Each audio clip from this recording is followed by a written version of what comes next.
Hey, I'm James, and this is 25 weird life hacks that will help you get through many areas of life. I'm quite sure that after watching this, you'll find a use for many of these. So, without any further ado, let's get right on to the life hacks. And we're starting off with our first life hack. It's for those who dread the task of cleaning up facial hair trimmings that scatter all over your bathroom after shaving. It's a very common problem, so here's what we're going to need to solve that problem: a grocery bag and some tape. Cut the handles in half and tear down both sides of the bag like this. This will turn your bag into a long rectangle. Now take one end and snugly tie it around your neck. As you can see, it looks like a giant bib. And now we're going to tape the other side to your bathroom mirror. Just like that, you created a simple hair catcher that will not only minimize beard mess, but it will eliminate it completely. There's no more mess and no more congested and clogged up drains. And while it is a tacky looking hair catcher, it doesn't change the fact that it eliminates a major headache, and it only requires a couple of everyday materials that you already have. And when you're done, just ball it up and throw it away. No fuss, no muss. This next life hack illustrates how you can make a fully functional vegetable peeler with an empty soda or beer can. Just grab a sharp knife and cut through the top of the can like this. Then you want to cut around the top to smooth out any sharp and jagged edges. Then go ahead and remove the tab on the back, followed by removing the pop top. Once you do that, just turn it over and peel away. This idea is really appealing to those who may not have a peeler, and for those who do not want to shell the money out for one, considering it's a utensil that probably isn't used very often. You can't help but admire how resourceful and useful this gizmo is. Now, I have a feeling that many of you are going to find this life hack stupid, but it's one that hasn't failed me yet. A bicycle pump for your car tires. I mean, why go out and spend the money at the gas station to inflate your car tires if you already have a bike pump that's capable of getting the job done? These pumps essentially work for any tire. It will take a few minutes of continuous pumping to get your tire at the desired PSI, but I'll take any exercise I can get, and the convenience of not having to dig for quarters and trying to find a working air pump at the gas station. I only recommend using a bicycle pump for your car tires if you're just topping them off, or else you'll be laboring away at this forever. With just a rubber band, you can make a wicked awesome phone mount for your car, great for hands-free calling or for navigation. Here's how you go about it. All you need to do is just thread the rubber band through the air vents, slide the phone in, and your phone is nice and secure. With this car mount, you don't have to fumble through your pocket as you're driving, trying to locate your phone when it's ringing. You can easily access your music when it's mounted this way, and it's easier than ever to use as a GPS device. Instead of spending $15 to $20 on a selfie stick, why not use a cheap, long-handled dustpan? Remember, you clicked on a weird life hacks video. No one would really know if it's just you around the house. Just stick some duct tape on the back, set a timer, and snap away. Here's a few of my glamour shots with my selfie stick.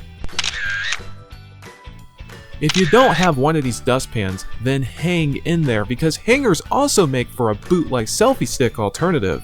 I think anybody who is crazy enough to use a selfie stick will be crazy enough to try out this hack. Alright, on to something more useful. If you have a squeaky door problem like me, then you can silence it with a common household item: Pam cooking spray, or any cooking spray for that matter. Just spray a little directly on the hinges, work the door back and forth to ensure that the spray goes through the hinge, and instantly the annoying squeak will be gone. Be sure to wipe off any of the excess and you're good to go. And while we have Pam in the room, I'll show you another wacky use for this product. We all can relate to having Tupperware with those disgusting orangey red tomato stains. They're a pain to remove. It just feels like the container isn't all the way clean with a stain in it, resulting in what many people end up doing, either living with it or throwing them out. Well, to avoid this problem in the future, spray a little Pam in the container prior to storing your tomatoey goodness away. It will make the container more stain resistant. Definitely an easy fix that will save you a lot of time, money, and hassle down the road. Now, if you're like me, there's not enough time in the morning, so the last hang up I need is cooking breakfast. Since I start many of my mornings with oatmeal, I just empty a pack of it in a nice sized coffee mug, turn on my Keurig machine, and I can go about my business while my food's preparing. Now, you can also do this in a standard coffee machine. And for those ramen and cup noodle fans out there, you can prepare those in a Keurig or coffee machine as well. All it takes to cook oatmeal and ramen is super hot water. There's no need for boiling. With this hack, there's no need to endlessly wait for water to boil on the stove, nor do you need to man over the microwave while your food's cooking. I've even seen some people cook hot dogs and soft-boiled eggs in a coffee machine, but that's a whole nother video. Unless you've been living under a rock, then you've probably been told on the internet that you've been peeling bananas wrong your entire life. Well, not only have you been peeling them wrong, but you've been consuming them the wrong way too. Now, I didn't know this either, but you can put these in a 400-degree oven with the peel on for 15 minutes, just until the peel turns black. Cooking them this way brings out more of the banana flavor, and I especially like how there's no preparation involved in this effortless and tasty snack.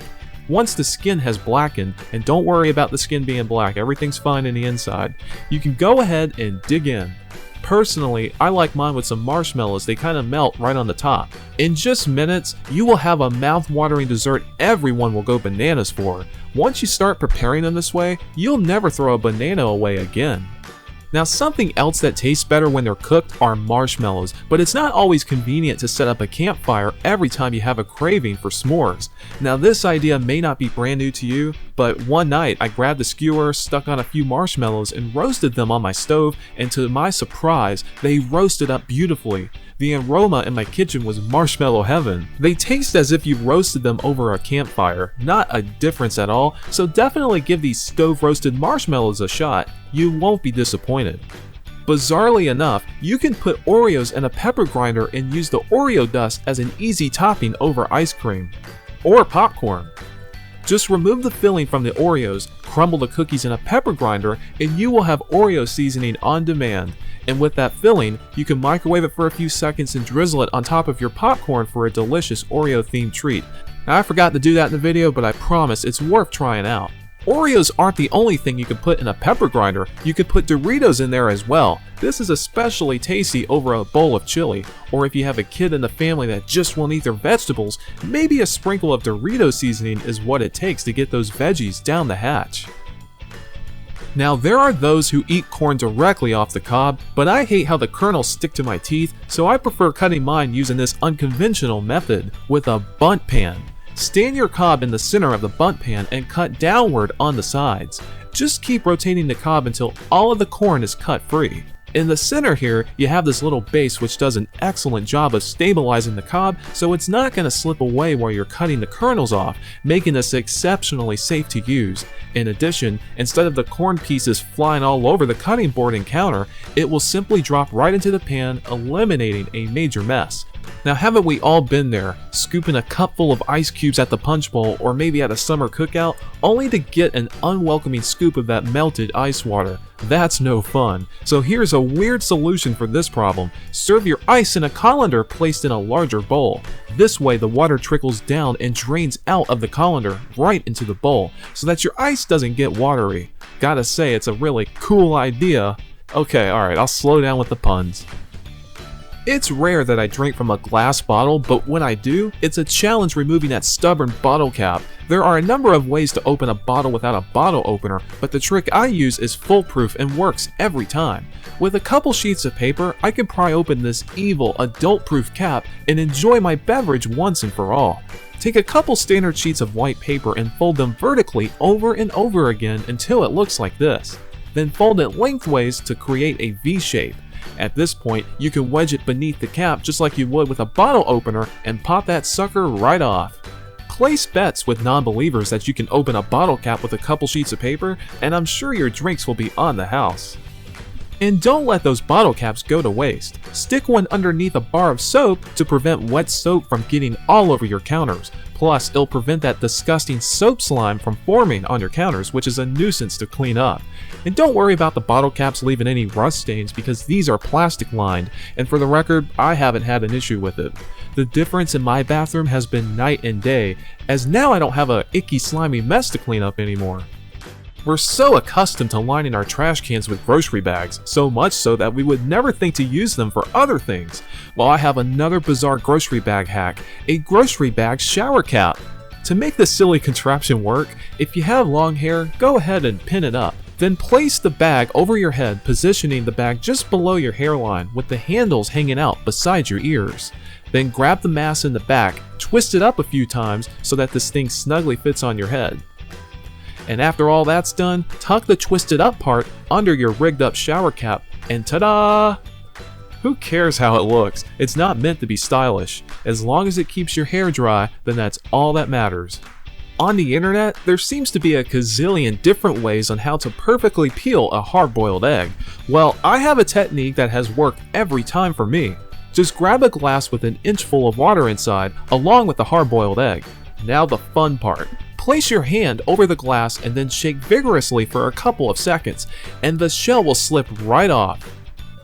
No more meticulously peeling off shell bit by shell bit. If you have a number of eggs to peel, you can shake them in a plastic container with a lid on top, and you'll have easy peel eggs in a flash. And as you can see, the shell is pretty much in a couple of pieces. This is truly a remarkable hack. I'm no cakeologist, but I've discovered a weird way on how you can enjoy boxed cake without adding eggs or oil. All you need to mix in is a can of your favorite soda. That's it. Simply add your favorite cake mix, mine's chocolate, with 12 ounces of your favorite soda drink or any flavor carbonated water in a mixing bowl, then combine. Follow the directions according to the packaging, and in just minutes, you have the easiest cake ever, with no sacrifice in flavor. I dare you to serve this to your friends and family without telling them you only added soda, because they'll never know the difference. And if that wasn't enough, you'll save over 50 calories per slice, and it's vegan friendly.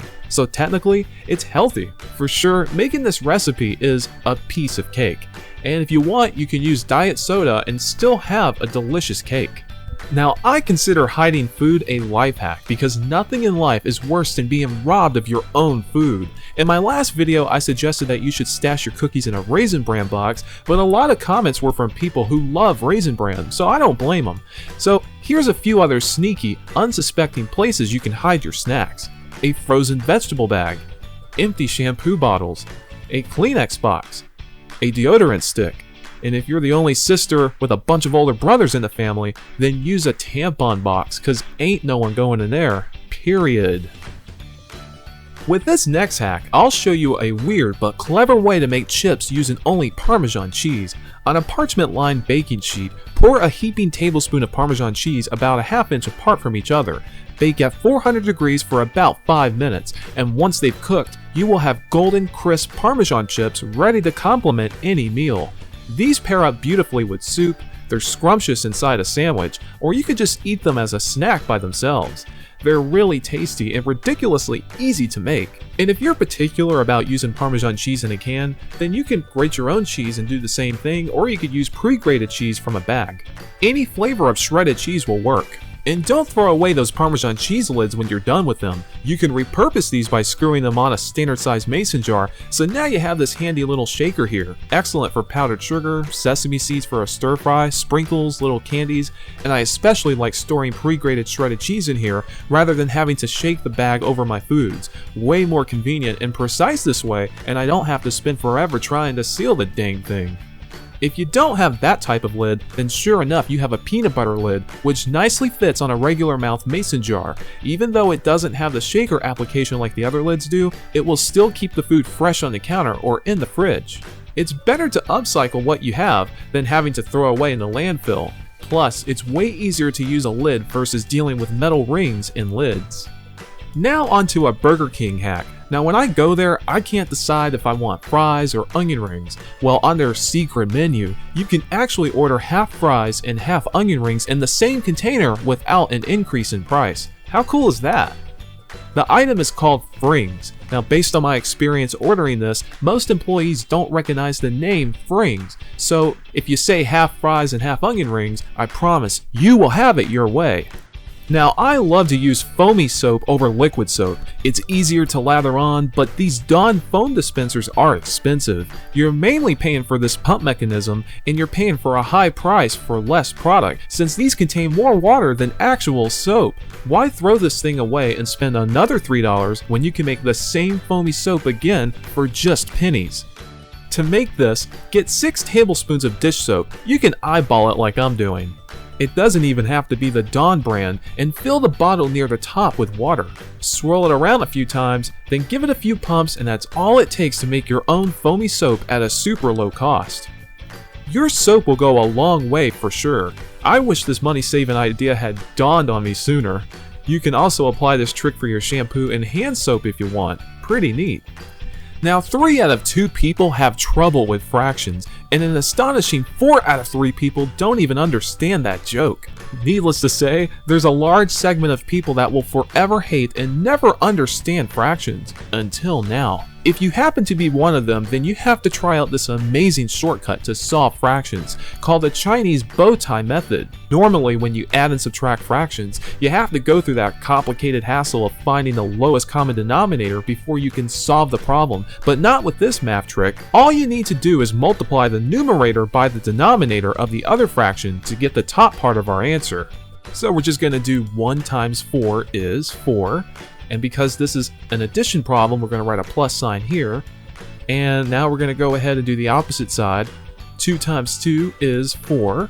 So we have our top answer, 4 plus 4. And then to get the bottom part of our answer, the denominator, we're just going to multiply the denominator straight across. 2 times 4 is 8. And there we have our answer. So now we're just going to add the top, 4 plus 4 is 8, and then the bottom part is 8, which simplifies to 1, and that is all there is to it. Now see, wasn't that easy as pie? The hardest part about doing this math problem is just crisscrossing to get our numerator. The cool thing is, you can also do this for a subtraction problem. You just have to write a subtraction sign in the numerator, and there it is. Now, I didn't know about this trick growing up, we weren't taught it, and I think in other countries they use it. However, in the United States, we tend to make math more difficult than it should be.